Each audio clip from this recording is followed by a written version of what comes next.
So far! Whoa! No!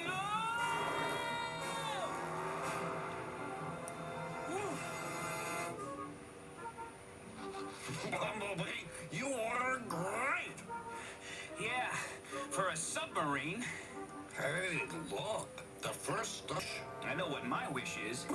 No more water skiing. How about yours? Can't tell you, Bumblebee, because then it won't come true. Welcome back to another edition of Toys I Did Not Own as a Kid. Alright, gang, so today we are going to be doing Titans Return Seaspray. So, this figure is from 2016. This is another one of the Titans Return mini bots. And let's read the back. Let's look at the box. This has already been unboxed, obviously. I did buy him back in 2016, and I unboxed him right away. So we got this great artwork here of Seaspray in action. And then in the back, of course, we have a picture of the vehicle mode and a picture of the robot mode. And it says, no Decepticon can get past the naval defenses of Seaspray. So these little guys also came with these cards. Unfortunately, I don't have Seasprays on me. It must be put away somewhere, and right now I cannot locate it. But we will be looking at his stats on my computer. So the reason why I have him in his vehicle mode instead of his robot mode to start is because they've got these little mini bots, or some of them, not all of them, because Cosmos here did not have this feature. But I am going to show you this feature that I didn't even remember that Seaspray had. And I recently bought a Hound out of box, and he has this feature where he opens up. Well, it turns out that these are to match with the Headmasters that came with the Titans Return, or as they were called at this time, the Titan Masters. So you can put one of these little guys here as a driver for these little mini bots, at least some of them. Great little feature, and Seaspray has it too. And as you can see, my Seaspray has a broken propeller. These are a little flimsy, so it just happened to break. I think it broke when I was moving it from one box to another or something like that. So the Seaspray feature, Seaspray also has that feature. Or maybe it broke when I was doing this, because this is actually pretty hard. There we go, to open up. And there we go. I got a little Titan Master, as they called it back then. This is the head of Cup,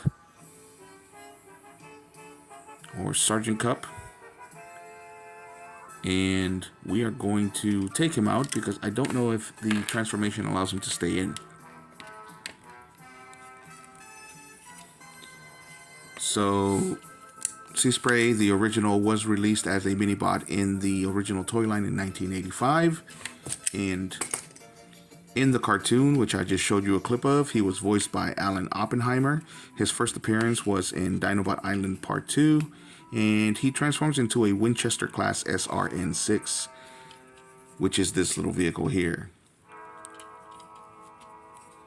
Now, as in the cartoon, he is considered one of the most annoying because of that voice that sounds all jarbled, and he was supposed to sound, of course, like he was underwater the entire time. But most of the mini-bots had some kind of a gimmick with their voice. The tank Warpath, I believe is his name, he always made these weird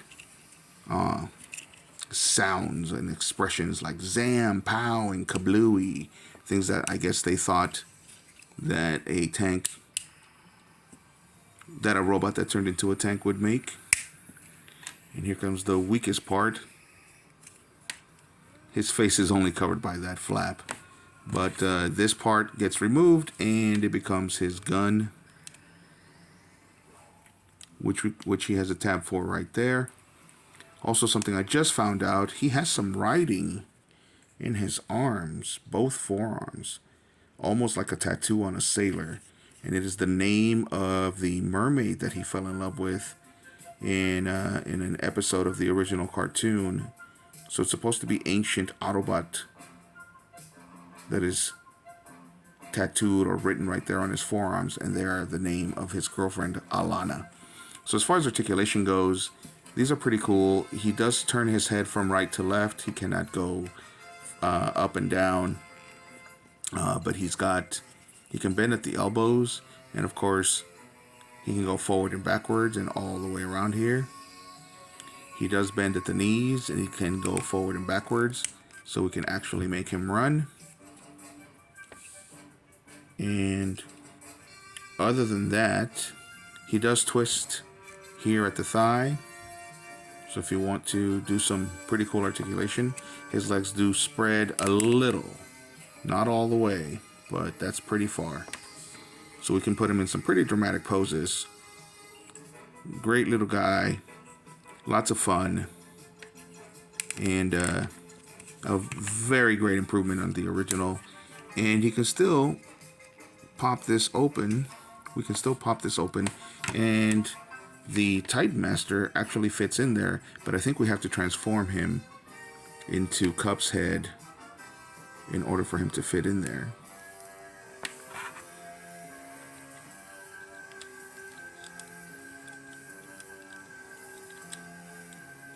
And no, I guess not. I guess I am wrong. It doesn't seem like he actually fits in there. Interesting.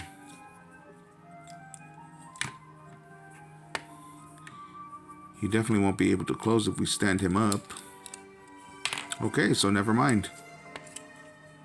The feature's still there, but the Titan Master doesn't fit when he is in robot mode, so only in vehicle mode. Still pretty cool in my opinion. So, again, very posable little guy.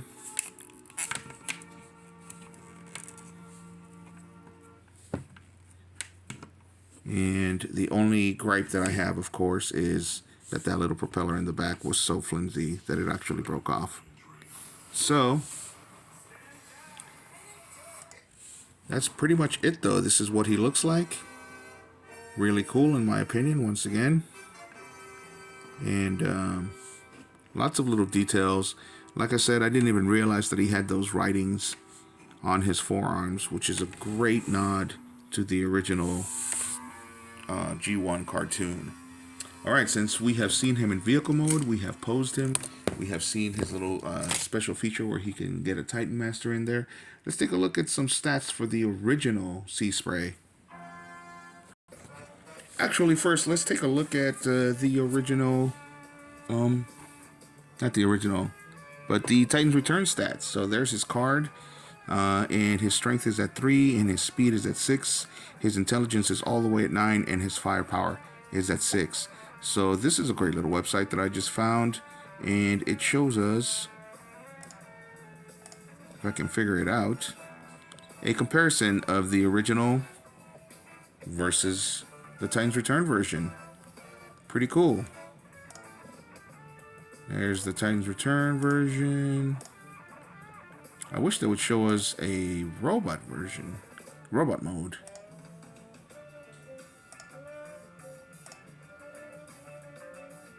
Okay, we got all kinds of angles. We get it. We get it. We get it. And no, they don't show him transformed in the original version. So let's find another one. There we go. This is what he looked like in this original package. Autobot Seaspray. And he was part of the mini vehicles. And here are his stats. So once again, there's that artwork. And it says Autobot Seaspray, and it says function, naval defense. They quote him as saying, be unyielding as the ocean waves and your enemies shall fall. Displays a zest for his job unmatched by fellow Autobots. Loves the ocean and its creatures. Unhappy when he returns to land and reverts to robot form. Loves the thrill of naval battle. Can go 120 knots, 4,000 mile range. Has sonar, radar, and underwater and surface-to-air lasers. Also used in robot mode. Wheels allow limited land travel. Not too strong or mobile as a robot. So his strength is way down at a 3. His intelligence is at an 8. His speed is at a 6. His endurance is at a 6. His rank is at a 6. His courage is way up there on a 10. Firepower is in a 6. And his skill is a 7. So, let's see. one more time what he looked like originally. I would love to see him in robot mode, but we saw him in the package in robot mode. So that's it for Seaspray, guys. So he is one of the mini bots, like I said, and this Titans Return version is pretty awesome in my opinion, especially since it has that feature that I either had forgotten or never actually realized that he had, and I'm loving him. And again, if this wasn't so flimsy, I would like him even more. He's a great little figure, definitely reminiscent of the original, with the kind of improvements that I do like. So, and it looks like I was wrong. He's got a little bit of articulation when it comes here to the ankle, probably due to the transformation. But again, great little figure. Let me know what you guys think. Do you own this guy? Did you have the original? What do you think of Seaspray as a character in the cartoon? Do you hate that voice as much as everybody else does? So leave a comment, guys, and if you like the video, hit a like, and of course, if you like the content, hit a subscribe. Thanks for watching.